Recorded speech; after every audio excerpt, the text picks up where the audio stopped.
Vous écoutez Hôtel privilégié. Un livre écrit par Comte de Robert Montesquieu Fezensac et lu par la voix modélisée de Frédéric Dufort. Ordo.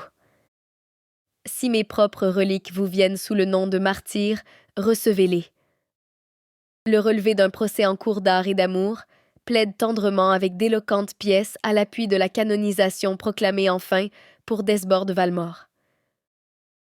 Pour le demi-dieu le comte de Lisle, plus encore qu'une canonisation, un culte, peut-être institué un peu trop tôt, célébré avec plus d'ostentation que de ferveur, sur ces pelouses du Luxembourg qu'on marchande à cette moins marmoréenne personne d'un Saint-Orphée, celui-là, bien tout sautier et boitillant, ainsi que lui-même me l'écrivait, le pauvre Lelian, Paul Verlaine. L'ensoleillé Mistral, notre Provençal Horus.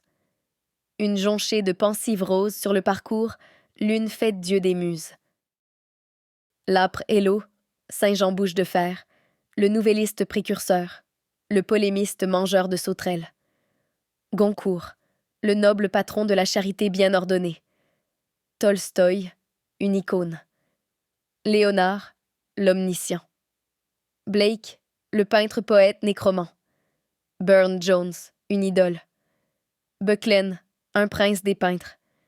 Les Vernet, dieu désaffecté. Un mystérieux retable de Chassériau. Guis, un lard élégant. Cariès, Oliab et Béliséel, tout à la fois, sculpteur du réel et de l'idéal, qui cisela lui-même sa crédence. Un exquis desservant, aileux. Sarah l'inspirée Sibylle. Éléonora, une frémissante Pythie. Versailles, un sanctuaire éteint. Telles les 20 stations closes par une 21e. L'autel du veau d'or, le fétiche encensé et exécré de la messe rouge et noire. Y a la mémoire de Pauline de Sinetti, comtesse Gontran de Montesquieu. Félicité Marceline Desbordes Valmore. Elle s'occupe aussi des choses de la terre. Car la feuille de lys est courbée en dehors. Je voudrais dire à mon tour, et s'il se peut, plus synthétiquement qu'il n'a été fait jusqu'ici, une poétesse admirable, ensemble merveilleuse et sublime, la Sappho chrétienne, Marceline Desbordes Valmore. Pas un de nous en qui ces musicales syllabes, cristallines comme le son d'un harmonica, ne résonnent familièrement. À tout notre mémoire d'enfant signe de ce nom. Un tout petit enfant s'en allait à l'école, et tels autres menus poèmes appropriés dont se désennuyait notre étude car le maître est tout noir. Le doux nom estampille encore pour tous quelques romances où notre adolescence s'égaya et qui font sourire. Puis c'est tout. Peu se doute que le gentil nom est celui de la poétesse admirable, ensemble merveilleuse et sublime, la Sappho chrétienne. Et c'est vraiment pour quelques-uns seulement qu'il commence de se nimber du halo d'une auréole qui est une aurore, non qui se révèle, mais qui se relève. Sur la pierre des morts croît l'arbre de grandeur. Le sublime vers de Vigny, prélude pour celle dont la renommée, entre toutes, a ceci d'étrange, qu'apprécié à sa vraie valeur par les plus illustres de ses contemporains, Lamartine, Hugo, Vigny, Michelet, Dumas, Sainte-Beuve qui se faisait honneur de son amitié, traité à peu près dignement par la postérité banale qui consacre d'un nom de rue, sa vraie gloire est, jusqu'à ce jour, fermée ainsi que fut son âme, et pourtant, comme elle, toute pleine de ferveur en puissance, de clarté latente et de virtuelle vertu. Appliqué depuis déjà des ans à tenter d'en fomenter l'éclat, il m'eût été douloureux de n'être pas des premiers de cette seconde période à divulguer nettement la bonne nouvelle dont se sont déjà plus ou moins brièvement et secrètement réjouis, après les maîtres dont je parlais tout à l'heure, Gautier, Baudelaire, Banville, Barbet d'Aurevilly et Monsieur Verlaine. Pour cela, je suis venu à vous aujourd'hui et vous demande de me suivre à travers cet exquis calvaire, ce douloureux et délicieux dédale, où les propres vers de Marceline, délicatement parfilés, nous serviront de fil conducteur en même temps que de sympathiques liens. On remet un jour à Hugo, selon une anecdote plus ou moins véridique, une lettre adressée au plus grand poète de France. Il la fait porter chez Lamartine, qui la retourne au premier. Nul ne saura jamais, aurait ajouté Vigny, lequel des deux s'est décidé à l'ouvrir. Que la suscription est revêtue. Au plus mystique, c'était lui-même. Au plus plastique, Gautier. Au plus précordial, Valmore. Il y a dans une des pièces du poète qui nous occupe un vers, surtout un verbe, très simple, dont je ne retrouve nulle part ailleurs l'émouvant affixe et le significatif figuré. Beaux innocents morts à minuit, desserrez mon cœur qui me nuit. Le cœur serré n'est que trop connu. Cette étrange étreinte intérieure d'anxiété angoisseuse et froissante. Il s'agissait de desserrer cela, dénouer, délasser ce vêtement invisible et subcostal, immatériel et pourtant si réel, qui appuie et qui nuit. C'est la propre action des poésies de Madame Valmore, de cette main mystérieuse et incorporelle qui s'immisce à travers l'âme qu'elle surprend et apaise, pour aller plus avant, descendit à daim féroce, desserrer le cœur qui nuit. Le seul mythe de Parsifal, la seule minute où le regard de la Sainte Lance, miraculeusement assaini, la tête et le cœur d'Amphortas, le noble prêtre qui a péché, et que Madame Valmore paraît avoir prévu dans ces deux vers. Alors posant ma main où la douleur s'élance, je ressentis au cœur comme un grand coup de lance. Peuvent équivaloir au réveil désenfiévré qui suit une pleine lecture tardive de cette poésie. On passe la main sur son front, d'un geste d'habitude, pour en chasser un nuage qui n'y est plus. On la porte à son flanc pour assagir sa plaie, et, comme Sainte Élisabeth, on ne rencontre plus, sous son manteau, qu'un bouquet de roses. Quel doux ravissement se glisse entre mes larmes. Quelle main me caresse et s'arrête à mon cœur.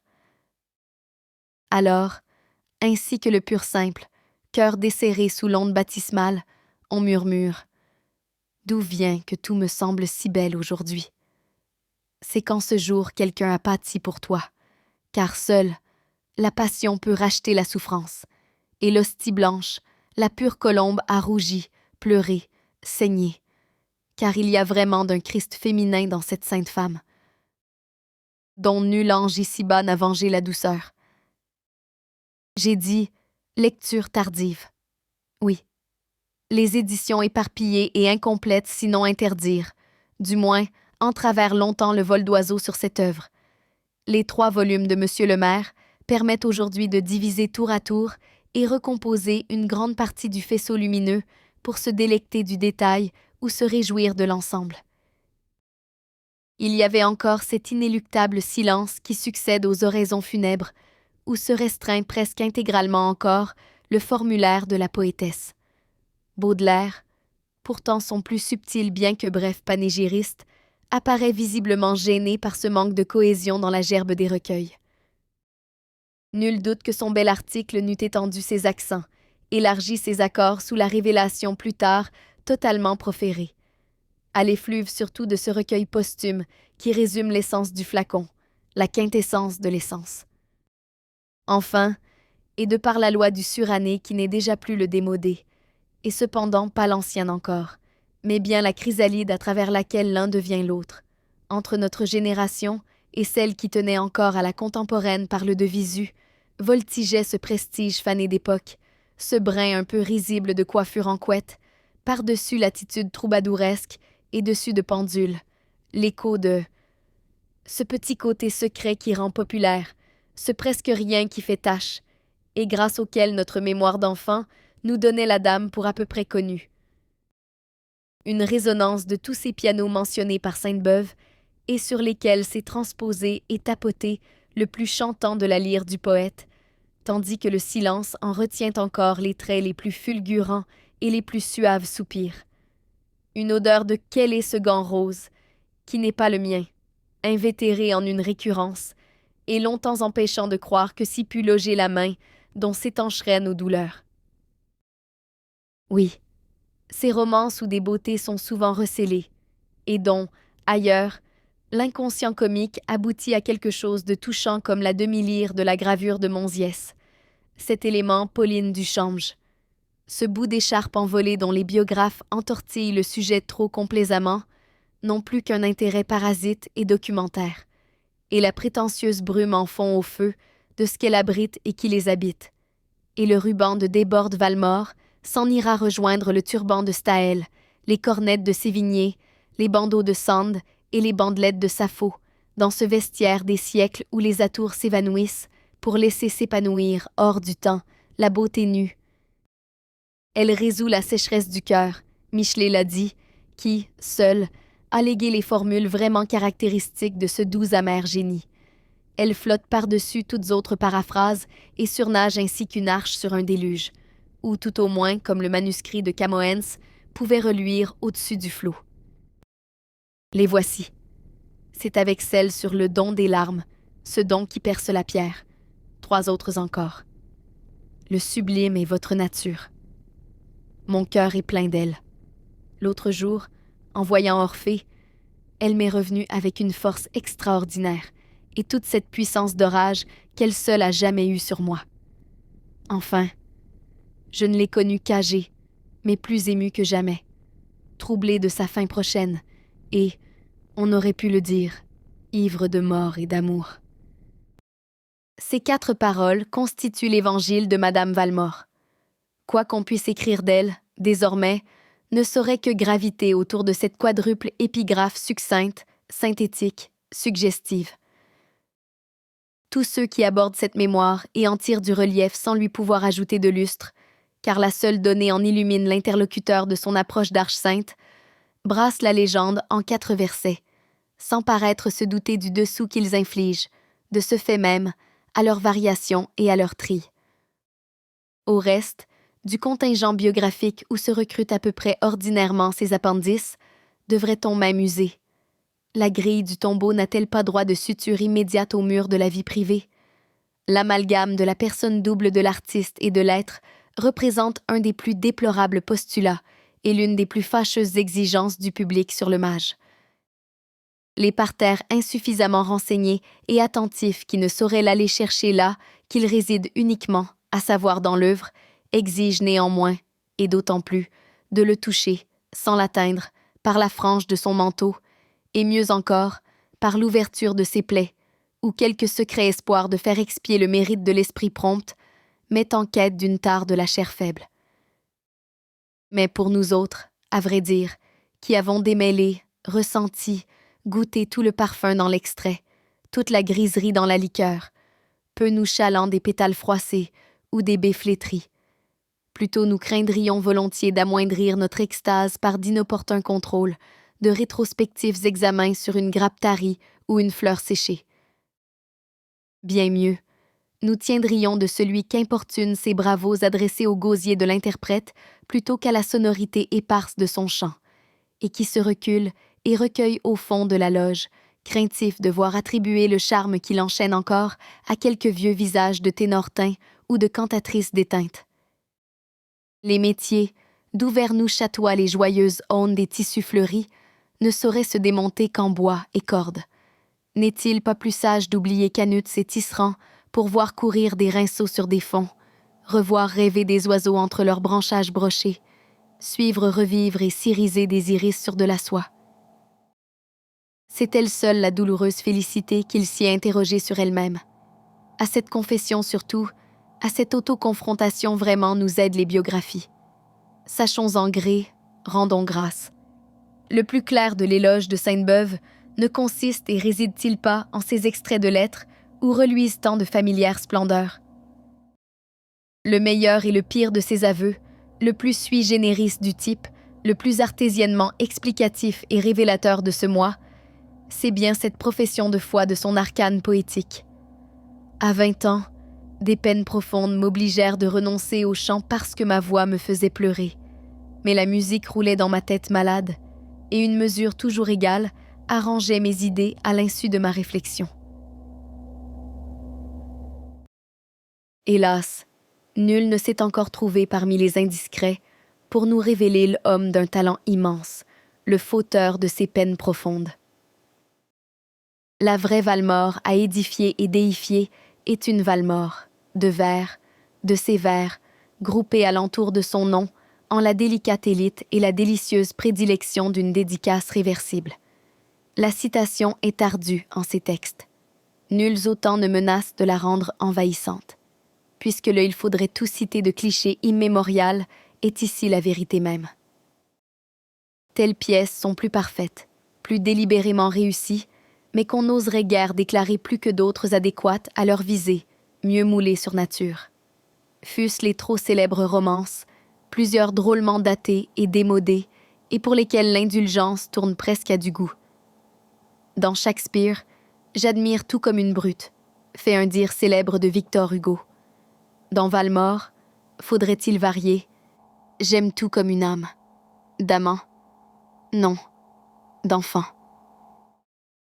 Et c'est à noter que toutes les gloses meilleures ou pires exercées sur cette mémoire en tirent la même fascination de mise en présence de leur âme enfantine et juvénile, de leurs jeunes annales.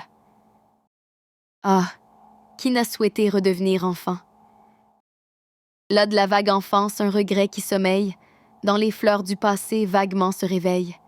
Il reparaît vivant à nos yeux d'aujourd'hui. On tend les bras, on pleure en passant devant lui. Oui, partout où je marche, une voix me rappelle. Voix du berceau lointain qui ressaisit le cœur. Voix qui trouble et se plaint de l'enfant infidèle, dont le sort se fit triste en cherchant le bonheur. Quels doigts au velouté de pistil, quelle âme à l'haleine de calice, non de quelle fille fleur, à la façon de Wagner, mais de quelle fleur flamme et fleur femme s'approprierait à ce précieux labeur. Combien d'heures enchanteressement passées à parfiler brin à brin, ligne par ligne, l'étoffe de cette poésie, pour en isoler les fils les mieux aimés, les plus émus. Voilà de ces travaux auxquels il est plus suave de penser que les risqués n'est sage. Et quel autre qu'un immatériel Ariel oserait songer à parfaire un pastel avec du pollen récolté ou de la poudre d'ailes de papillons prélevés? Et puis la grosse besogne des heures nous réclame. Puissions-nous, une fois, nous abstraire assez idéalement pour volatiliser ce sublimé, que nul autre jour, notre âme ne saurait se doser à l'état d'exquise transparence qu'exige ce choix impondérable, cet impalpable tri. Le moins massivement possible, 1 heure, nous tenterons d'offrir une épreuve de cette mélification artiste. Mais il faudrait pour y exceller, ou même atteindre, toute la courte vie d'une géniale jeune fille marquée à l'aube comme un fruit touché et dont résorberait toute la sève immaturée d'un talent condamné, cette filiale tâche de tendresse, sans rien des odieux extraits. Plutôt, une de ces versicolores et vétilleuses couronnes que tresse un Bruegel des plus larges et menus flores, doctement entremélangées, autour d'un médaillon de Madone. Quelque chose de tendre y languissait. Du lierre X y tenait doucement la Vierge prisonnière. L'impression qui succède à celle que je viens de dire, à savoir notre rachat par cette souffrance, notre rafraîchissement par cette brûlure, notre apaisement par cette ardeur, c'est une impression d'immersion, puis de submersion. Nous sommes noyés d'efflorescence et d'effluves, de sourires, de soupirs et de souvenirs. C'est à cet assaut par une tempête de feu et de pleurs qu'il faut sans doute attribuer l'air d'incomplet et de vague, même des meilleurs essais autour de cette œuvre. Études sous forme d'articles, reprises avec ardeur, puis qu'on dirait rebutées, et qui ont de la lutte des barques contre une mer démontée, une phosphorescente mer faite de larmes et de flammes. Après bien des reprises, je vous livre la ruse dont j'usais pour essayer de vaincre cette tempête, en enfermer dans mes outres les ouragans et les caresses, les bises et les brises pour les y retrouver à loisir, vous les distiller et vous les dire. Puisse, au nom de cet inestimable bienfait, le subterfuge ne pas vous paraître puéril, si le service vous est tant soit peu rendu. Au cours de mes promenades et mes rêveries entre les mystérieux bocages du sentiment, de ces volumes, ainsi que les noms prestigieusement Baudelaire, il me sembla pourtant finir par en démêler le méandre. Et ce ne fut pas sans exultation qu'en ayant tracé et dressé le plan, je le vis subdivisé en autant de charmilles et de chapelles qu'en avait taillé et ciselé notre poétesse, et que j'en fis, et y fis tour à tour, rentrer son multiforme génie, ainsi qu'il arriva à se proter du conte oriental qui se réintégra en sa fiole. Mais si ce livre est bocage, il est aussi buisson ardent. Océan ou forêt, l'amour y brûle et roule. L'amour, ce ciment des âmes. Amour, divin rôdeur glissant entre les âmes, suivant ses appellations mêmes. Promise aux profondes amours selon son expression propre, l'œuvre de Marceline Desbordes-Valmore est un univers d'amour. Il est doux d'être aimé. Cette croyance intime donne à tout on ne sait quel air d'enchantement. Ne vous étonnez pas en recevant la vie. De tout ce qu'elle offrait, je n'ai plus que l'amour. Mon cœur le respirait avec l'air et le jour. Amour, hâtons-nous de le dire, et que là est le neuf et le merveilleux, d'autant plus passionné qu'il est plus pur. Chaque écrivain, nous dit en substance Madame Valmore dans une de ses lettres, prodigue à son insu un vocable qui, de par son intensité et sa fréquence, révèle et trahit son auteur. Madame Sand en a un comme cela. Étreindre. Le mot de Marceline ne serait-il pas innocence? J'ai soif de sommeil, d'innocence. N'entendra-t-elle plus mon passé d'innocence, comme un oiseau sans fiel plaider avec son cœur? Toi qui ris de nos cœurs prompts à se déchirer, rends-nous notre innocence ou laisse-nous pleurer. Beau fantôme de l'innocence vêtu de fleurs. Innocence, innocence, éternité rêvée, au bout des temps de pleurs serez-vous retrouvés? Êtes-vous ma maison que je ne puis rouvrir? Ma mère, est-ce la mort? Je voudrais bien mourir. Inexplicable cœur, énigme de toi-même, tyran de ma raison, de la vertu que j'aime, ennemi du repos, amant de la douleur, que tu me fais de mal, inexplicable cœur. Cœur du cœur, l'expression qui lui est commune avec Shakespeare et qui l'amène à l'amour de l'amour comme pour redoubler sa tendresse, fournit ce vers à Madame Valmore quand elle parle de son enfant. Oh, que vous me manquiez, jeune âme de mon âme. Donc amour sous forme sextuple, amoureux, amical, filial et maternel, charitable et divin. Ajoutez l'amour de la nature et l'amour prorogé au-delà du trépas. Vous aurez les 6 divisions sous lesquelles m'ont paru pouvoir se ranger toutes les phases de cette âme incoercible, les phrases de cette œuvre vagabonde, à savoir amour, tendresse, tristesse, maternité, foi, nature, éternité. J'ai vécu d'aimer, j'ai donc vécu de larmes. Entre toutes séductions, celle du regard fascinait Marceline. Ses propres larmes et celles qu'elle consolait diamantaient sa vie. Le son de la voix la captivait aussi. Les yeux et les pleurs et la voix subdivisent donc naturellement cette grande division de l'amoureux amour. Tendresse, tristesse, enferme, prison et exil, les 2 misères qui l'apitoyaient le plus éloquemment et qu'elle a le mieux pleuré. Ipsa contient ce qui semble le plus avoir trait à la personne même de l'artiste. Maternité, c'est la mutuelle réversibilité de ce sentiment double, ascendant et descendant au cours comme au décours de ses jeunes annales, celle où elle joue le rôle de l'enfant, et d'autres où elle porte elle-même la croix de la mère douloureuse. Nul avant elle, nul après elle, comme elle n'aura dit et ne dira cet incessant échange, ne fera frôler et gravir en ces 2 sens l'échelle de Jacob de l'amour successivement filial et maternel par les ailes de tant d'expressions ingénieuses, caressantes et pures, pour parler tour à tour de celle qu'elle nomme divinement. Ma tige maternelle enlacée à ma vie, et de ceux qu'elle appelle non moins célestialement. Un enfant, ô seule âme de l'âme, palme pure attachée au malheur d'être femme, éloquent défenseur de notre humilité. Fruit chaste et glorieux de la maternité. C'est notre âme en dehors en robe d'innocence. De la foi des époux sentinelles sans armes, visible battement de 2 cœurs dans un cœur. Image de Jésus qui se penche vers nous pour relever sa mère humble et née à genoux. Oui, le bréviaire de l'amour filial est révolu. Nous la devons à Valmore 7. Voix du berceau lointain qui ressaisit le cœur. Il semble, entre ces autobiographies d'une enfance indéfiniment évoquée, il semble que ce menu tableau lumineux de résurgence des jours premiers, dont on dit qu'il apparaît au noyer près de s'engloutir, se découpe incessamment pour notre poète toujours prêt à sombrer, et charitablement l'isole des circonvolutions poignantes, le fascine et tire hors de soi. C'est le magique miroir où la belle revoyait le foyer quitté du fond du royaume de la bête. Parle-moi, je t'écoute, éloquent souvenir. Qui ne s'est détourné d'un trompeur avenir pour chercher dans le fond de son âme attendrie tes regrets, tes leçons, ta tristesse chérie, ce tableau vague et doux qui repose les yeux, qui nous rend l'innocence et le pardon des cieux. Ce vocabulaire, y peut-on ajouter? J'ose dire qu'on ne saurait l'égaler. En tout cas, le surpasser, jamais.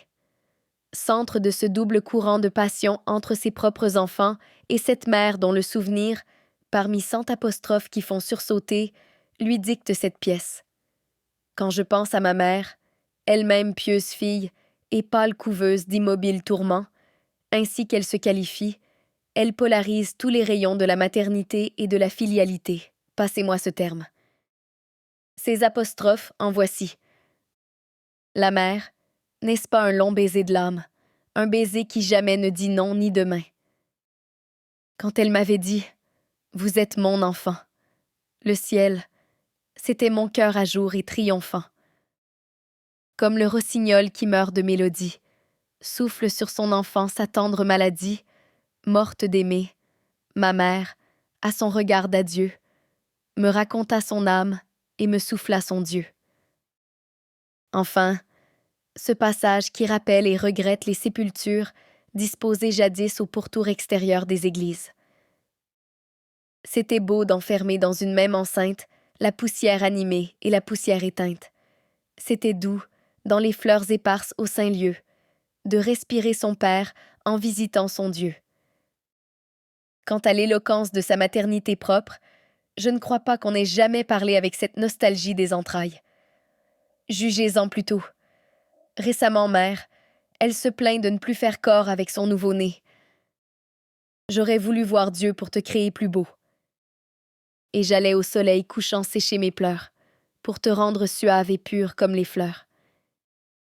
Et enfin, peut-être le vers d'imagination, de sensibilité et de formule, le plus curieux de toute l'œuvre. Car si près que tu sois, l'air circule entre nous. Foi. La foi, c'est l'haleine des anges. C'est l'amour sans flamme étrange. C'est l'amour, toujours dévorant, mais transposé et sublimé, qui fait trouver à la muse devenue ange pour l'absorption finale, la résorption rédemptrice de sa terrestre passion contrainte dans le foyer de la ferveur éternelle, des images comparables aux seules dantesques descriptions du paradis, mais avec moins de blancheur. Seigneur, qui n'a cherché votre amour dans l'amour? Comme un oiseau s'enfuit, je m'en vais dans l'espace, chercher l'immense amour où mon cœur s'abreuva, et par les plus touchantes variantes de charité et de prière, de croyance et de sentiment, atteindre, en même temps que Dieu même, les plus fluides matérialisations de la pensée et du langage. Je vous obtiens déjà, puisque je vous espère, et que vous possédez tout ce que j'ai perdu. Nature, c'est l'amour. Je dirais volontiers atmosphérique, tant le poète y fait entrer de parcelles vivantes et vibrantes du cosmos, de tout ce qui l'entoure, et tant son art spontané met de passion dans ses paysages, comme tout à l'heure il mêlait et fondait de chaleur et de lumière dans sa tendresse qui lui faisait s'écrier. C'était un jour de charité divine, où dans l'air bleu, l'éternité chemine. C'était partout comme un baiser de mer. Les deux airs de ce naturel amour sont l'amour des fleurs. À quelque chère idole en tout temps asservie, je tombais à genoux pour adorer des fleurs. Il semble que les fleurs alimentent ma vie. Et l'amour de l'eau, dont je ne crains pas de dire qu'il pourrait bien être solidaire du goût de cette tendre femme pour les larmes, si j'en crois ce mystérieux vers. Et dans les flots du moins, mes larmes se perdront. Et ces autres? Enfant, l'onde est molle et pure, mais elle a soif de nos pleurs. Que je rapproche de celui-ci de Vigny. Penche sa tête pâle et pleure sur la mer. L'amour de l'eau déjà attribué à plusieurs poètes par Victor Hugo dans ce joli distique. George Sand à la Gargilesse, comme Horace avait l'agneau. L'eau où Marceline voit se réverbérer tous ses âges dans cette scarpe qui lui était, comme à Briseux, son ailé. L'eau où nous lirons avec elle, et sous mille formes. Son visage étoilé dans les cercles humides, parsemant leur clarté de sourire limpide. L'onde enfin d'où découle son rythme. Sonore tremblement qui m'attriste et que j'aime auquel ne peut plus succéder que l'amour du silence, sa suprême passion. Moi, je veux du silence. Il y va de ma vie. Couvrez-moi de silence. Ce silence qui nous mène à la dernière de ces divisions, si vous le voulez, factice, mais certes point arbitraire. La mort, disons mieux. L'éternité, puisque c'est sous ce consolant aspect qu'apparaissent à Madame Valmore tant de tombes qu'elle a mélodiquement enguirlandées. Mais plusieurs sont absents, et leurs noms sous des fleurs. Et mon cœur c'est la place où je leur dois des pleurs. On verra par mes soins quelques feuilles de lierre, de son étroit asile embrasser le contour. Depuis, j'allais m'asseoir aux tombes délaissées. Leur tranquille silence éveillait mes pensées.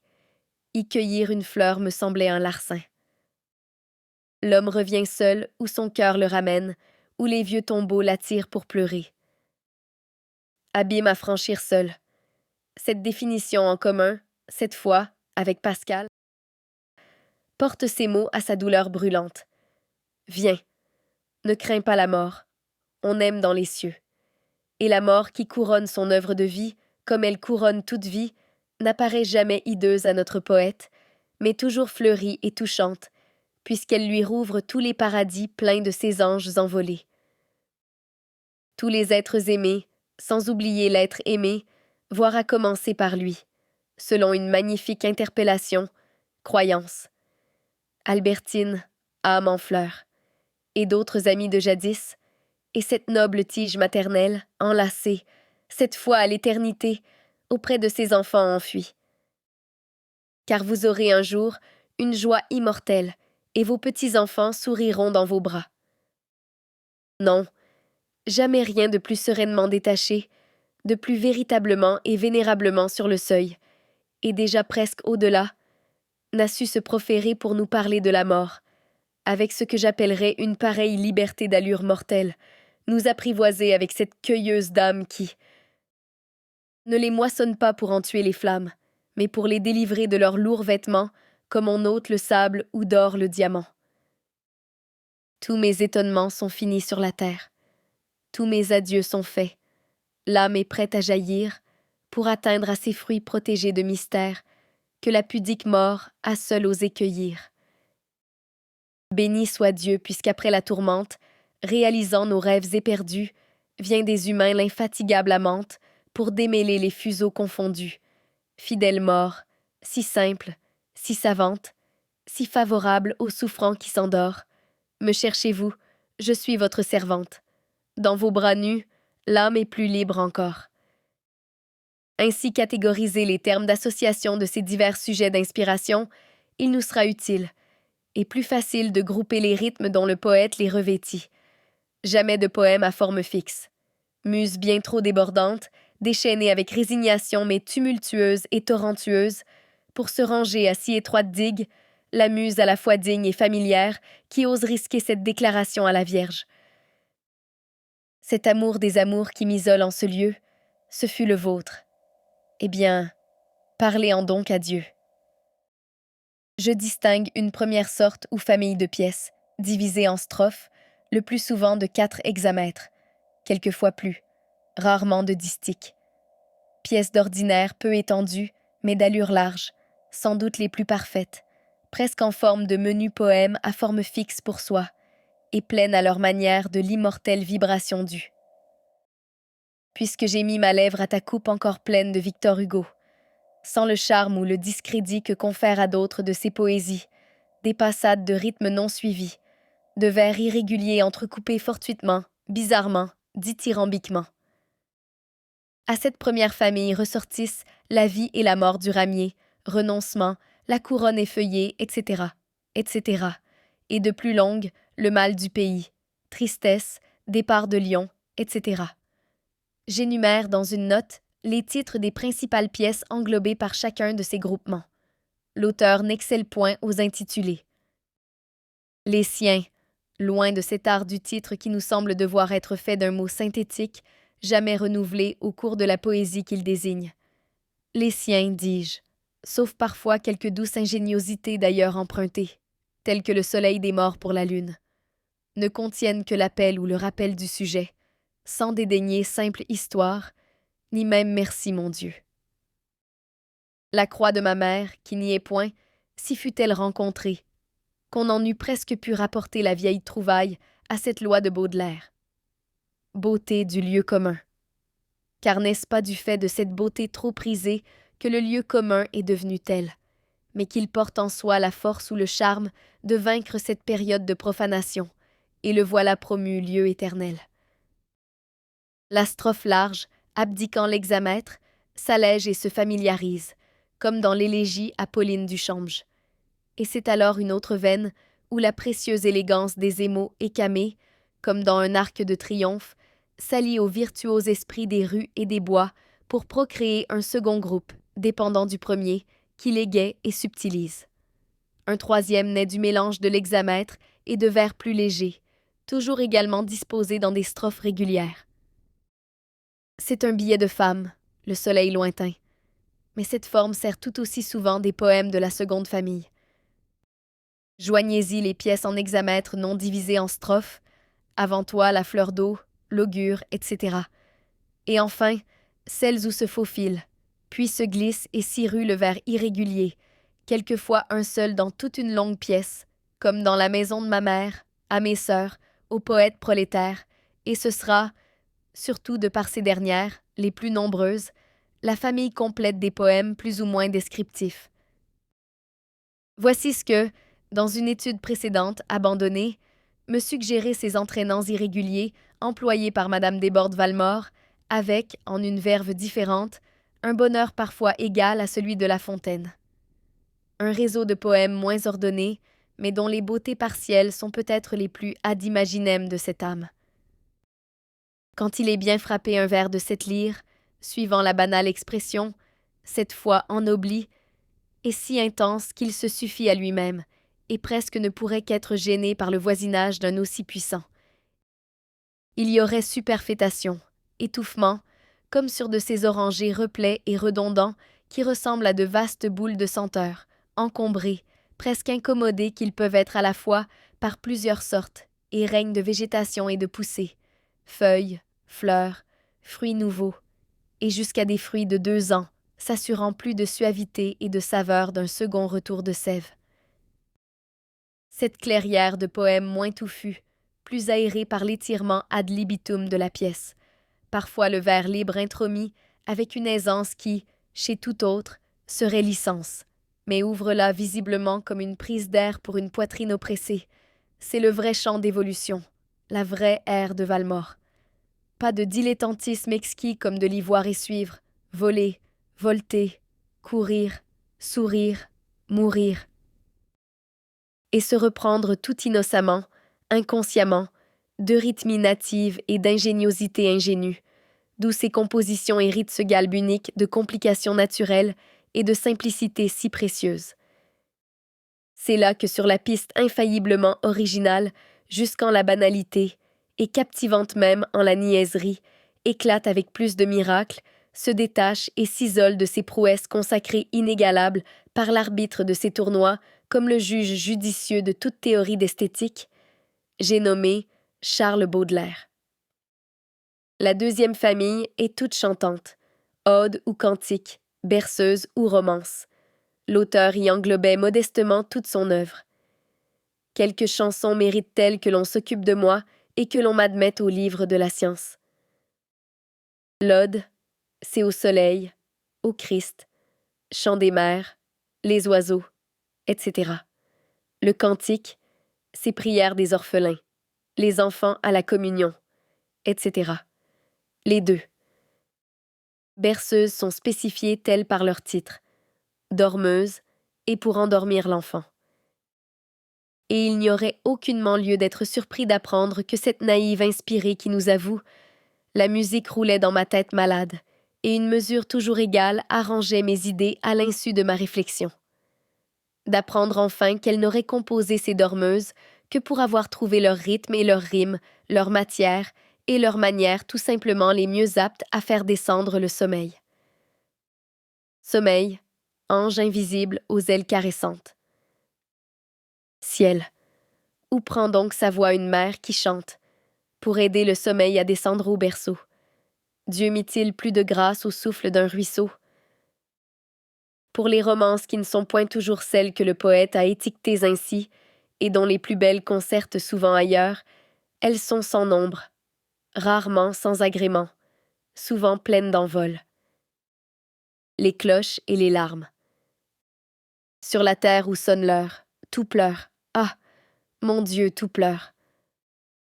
L'orgue sous le sombre arceau, le pauvre offrant sa neuvaine, le prisonnier dans sa chaîne et l'enfant dans son berceau. Sur la terre où sonne l'heure, tout pleure, ah, mon Dieu, tout pleure. La cloche pleure le jour, qui va mourir sur l'église, et cette pleureuse assise, qu'a-t-elle à pleurer? L'amour.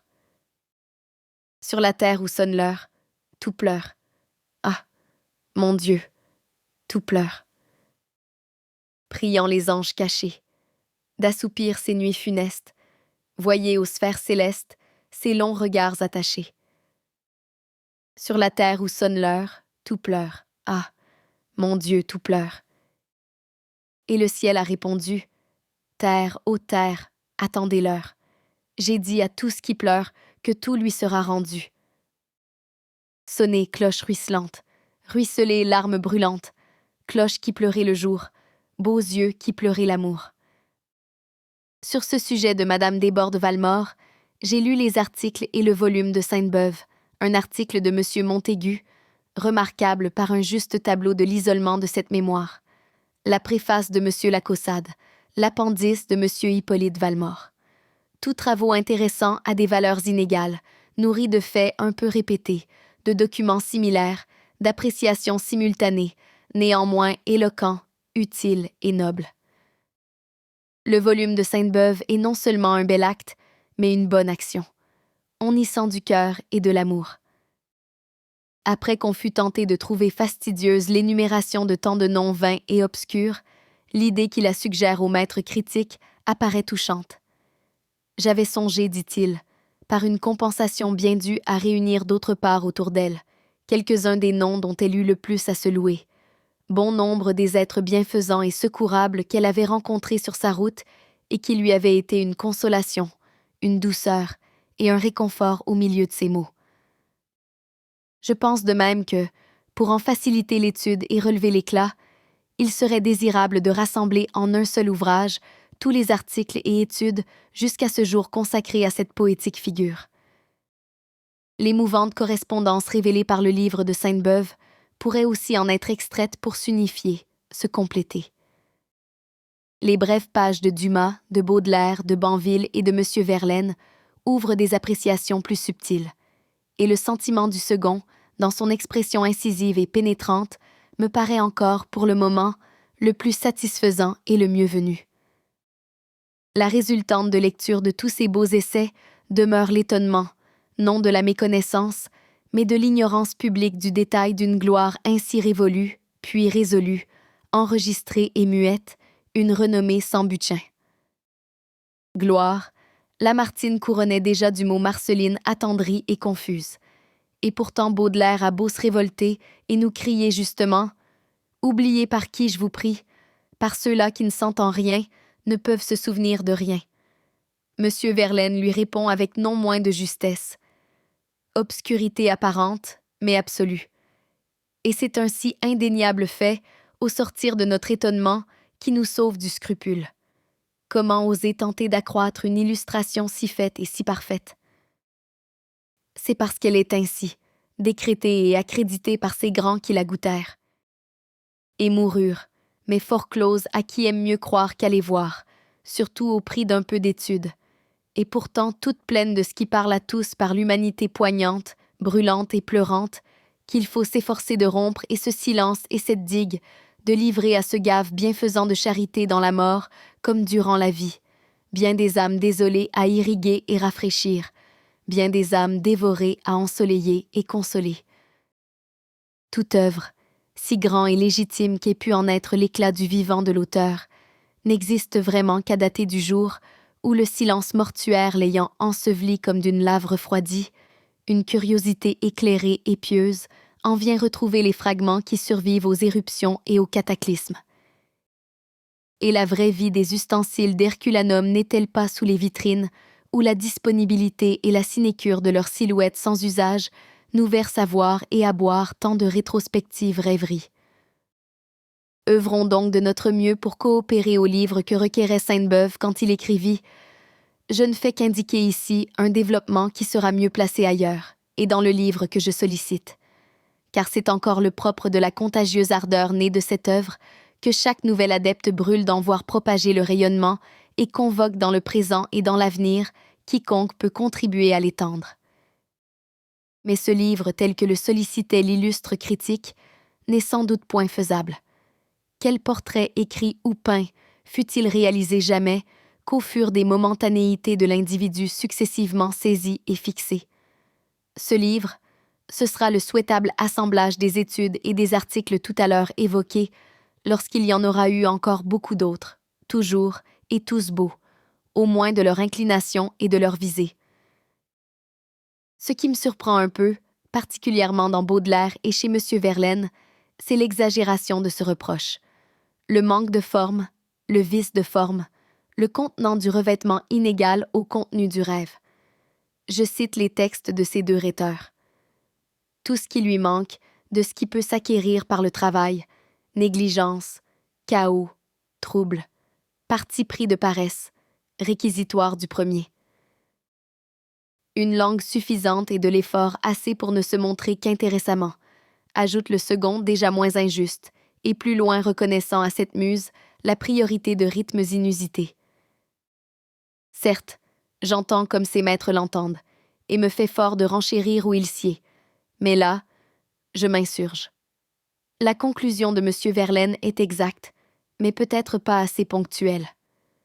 Sublime artiste, sans trop le savoir, c'est possible, mais aussi, et je veux bien encore, sans le savoir, merveilleux virtuose. Guère de malignité, presque de rouerie poétique qui n'ait été inventée ou appliquée par cette innocente. L'allitération, ce ressort du vers, son élasticité et sa vertèbre, en même temps que sa pulsation et sa respiration, la circulation de sa vie depuis sa tête jusqu'à sa rime. L'allitération revêche aux balourdes de plumes, exquise à la fine pointe des styles, dont aucun des élus ne l'a négligée, sous peine de priver sa poésie du plus idéal de ses trucs et de la plus élégante de ses ailes. L'allitération chère à Virgile, et surtout à Catulle, ne pouvait tirer de plus ingénue justification que de sa génération spontanée en cette prosodie réputée originelle. Désenchaînèrent leurs nuits, désenchantés leurs jours. Quand celui qui me fuit ne songeait qu'à me suivre. C'est l'amour qui fermente au fond d'un cœur fermé. Madeleine insultée est comme elle indulgente. Après avoir souri, se penche pour mourir. Point de lait, point de lit, il fallait donc mourir. Oui, il semble que ces versatiles registres vont des vers tout âme, par les vers tout nus, jusqu'aux mieux ornés. Qu'est-ce en effet que ceci? De longs jours sans manteau, de longs soirs sans lumière. On les croirait poussés par un ange qui vole, qui de leurs blonds cheveux leur souffle une auréole. Non seulement je ne reconnais pas la de date impliquant et infligeant vis-à-vis d'une génération intermédiaire avant définitive consécration le discrédit du passé de mode, mais j'y démêle de ces caractères d'éternellement déroutants qui ne permettent jamais de ne plus être de l'avenir. Exemple. Et montre l'autre vie au fond du souvenir. N'est-ce pas bien le contraire de ce qu'on allait dire, qui eût été banal et qui se transforme, tout comme en cet autre? Voilà le souvenir au pénétrant silence. Que langage eût été moins beau. J'étendrai jusque-là mon avocasserie de signaler, hors de toute inculpation de pastiche et de plagiat de part ni d'autre, mais du seul fait d'une de ces fréquentes réverbérations de pensée, sans enquête de date, et rien que pour faire ressortir toute l'étendue de ses vocalises, des parités d'inspiration de notre poétesse à de ses grands contemporains, comme à de leurs brillants neveux. Que dis-je? Combien, de coupes et de couleurs, répercute en ma mémoire classique l'illustre strophe. Source délicieuse en misère féconde, cette invocation. Sombre douleur, dégoût du monde, fruit amer de l'adversité, où l'âme anéantie en sa chute profonde rêve à peine à l'éternité, soulève le poids qui m'opprime. Dieu l'ordonne, un moment, laisse-moi respirer. Ah, si le désespoir, à ses yeux, est un crime, laisse-moi donc la force d'espérer. Madame Valmore est vraiment le seul poète dont on puisse parfois inventer les pensées sans les connaître et répéter les formules sans les avoir ouïes, parce que sa vision, disons sa voyance, allait cueillir les formes dans le lieu même des idées éternelles.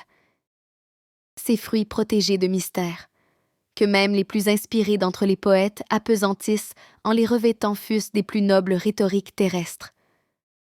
De là vient que la poésie de cette muse maintes fois exprime l'ineffable ou, selon un de ses vers les plus divins, ou l'adieu d'un jeune ange épancha quelque miel. Certains de ces morceaux ne rencontrent que dans Hugo leur équivalent de souffle et d'allure, soit le soleil lointain qui, par place, m'apporte comme un fraternel écho de A. Villequier. Ô vie, ô fleurs d'orage, aux menaces, aux mystères, aux songes aveugles et beaux, réponds, ne sais-tu rien, en passant sur la terre que ta route au tombeau? Vos pieds sont lasses, pliés. Dieu vous mettra des ailes, et vous pourrez voler. Me reporte aussi vers la claire du même maître, que me rappelle ailleurs lointainement. C'est beau la jeune fille, qui laisse aller son cœur dans son regard qui brille, et se lève au bonheur, et plus proche. Cette âme où ne tremblait ni repentir ni larmes aimait, et puis, comme si quelque charme mis entre elle et le monde eût isolé ses pas, elle errait dans la foule et ne s'y mêlait pas, avec enfin, pleurant comme effrayée d'un sort involontaire. Quand verrons-nous, déjà libres, hommes encore, notre chair ténébreuse en rayons se dissoudre, et nos pieds faits de nuit éclore en ailes d'or? V. H. Claire. Ceux qui n'ont pas connu cette charmante fille ne peuvent pas savoir ce qu'était ce regard transparent comme l'eau qui s'égaie et qui brille quand l'étoile surgit sur l'océan hagard. V. H. Claire. La fange des ruisseaux qui consternent mes pas et la foule déserte où tu ne descends pas, d'Esbord de Valmore. Et qu'elle acceptait peu sa vie involontaire. V. H. Claire. Mais la mise en liberté de Hugo, encore, ne s'envole-t-elle pas tout entière de cette strophe troisième de l'esclave et l'oiseau? Va retrouver dans l'air la volupté de vivre, va boire les baisers de Dieu qui te délivre, ruisselant de soleil et plongé dans l'amour. Va-t'en, va-t'en, va-t'en. Nous espérons que vous avez apprécié cet aperçu. Pour continuer à écouter ce livre audio sur Google Play Livres, utilisez le lien dans la description de la vidéo.